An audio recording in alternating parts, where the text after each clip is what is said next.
నమస్తే ఫ్రెండ్స్, ఈరోజు వీడియోలో అయితే ఒక మంచి నాన్ వెజ్ డెలీషియస్ కర్రీని అయితే చేసి చూపించబోతున్నాను.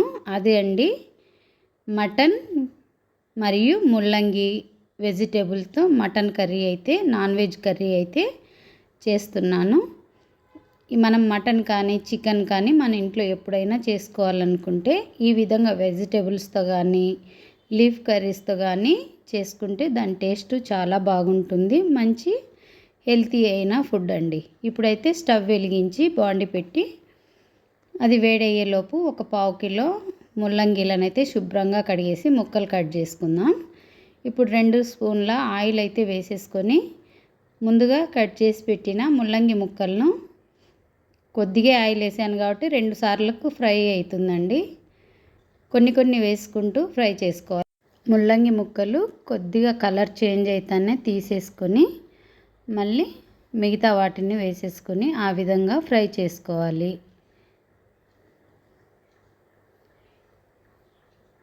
నేనైతే ఈ ముల్లంగి మటన్ అయితే ఫస్ట్ టైం చేశాను. చాలా టేస్టీగా ఉంది. రొట్టెలో, చపాతీ, రైస్ ఈ విధంగా బాగుంటుందండి చేసుకుంటే. నేనైతే చపాతీ చేశాను. దీని కాంబినేషను అన్ని ముల్లంగి ముక్కలు ఫ్రై అయిన తర్వాత అదే బాండీలో ఇంకొద్దిగా ఆయిల్ వేసేసి 2 మీడియం సైజు ఉల్లిపాయలను అయితే ముక్కలుగా చేసుకొని వేసుకోవాలి.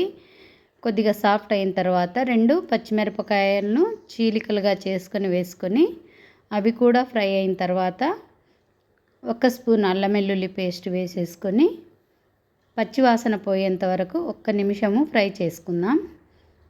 ఈ విధంగా చేసుకున్న తర్వాత 1 స్పూను కొబ్బరి, 1 స్పూను ధనియాల పొడి, మన రుచికి తగినంత కారం అండి, మీరు తినగలిగినంత, పావు స్పూను పసుపు వేసి మసాలాలన్నీ కలిసేలా ఒక్కసారి కలిపేసుకొని మూత పెట్టి 1 నిమిషం అయితే ఫ్రై చేద్దాం.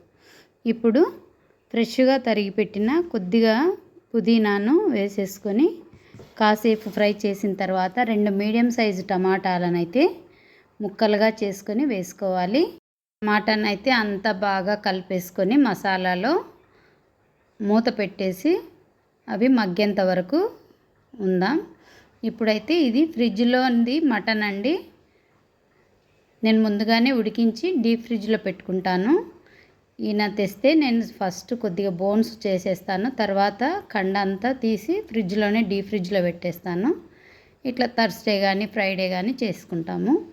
వీటన్నిటిని మసాలాలో ఈ ముక్కలన్నిటిని బాగా కలిపేసి రుచికి తగినంత ఉప్పు వేసి మూత పెట్టి 2 నిమిషాలు అయితే కుక్ చేసుకుందాం. ఇప్పుడు చూడండి, బాగా కలిపేసుకొని మనం ముందుగా ఫ్రై చేసి పెట్టిన ముల్లంగి ముక్కలను అయితే వేసుకోవాలి.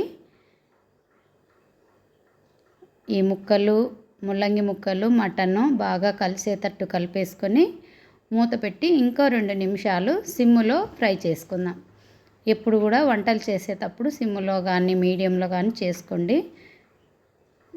ఇప్పుడంతే అంతా ఉడికిపోయి పైకి ఆయిల్ వచ్చింది కదా. ఇప్పుడు ఆచి వాళ్ళది మటన్ మసాలా కొద్దిగా వేసుకొని కసూరి మేతిని ఆ విధంగా చేతో నలిపేసి వేశాను. 1 నిమిషం ఉడికిన తర్వాత ఫ్రెష్గా తరిగి పెట్టిన కొత్తిమీర అయితే గార్నిష్ చేసుకొని సర్వింగ్ బౌల్లోకి సర్వ్ చేసుకుంటే ఎంతో టేస్టీ అయిన మటన్ ముల్లంగి కర్రీ అయితే రెడీ అయిపోయిందండి.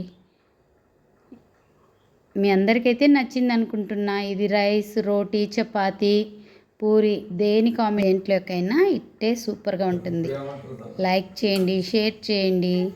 Thank you for watching this video.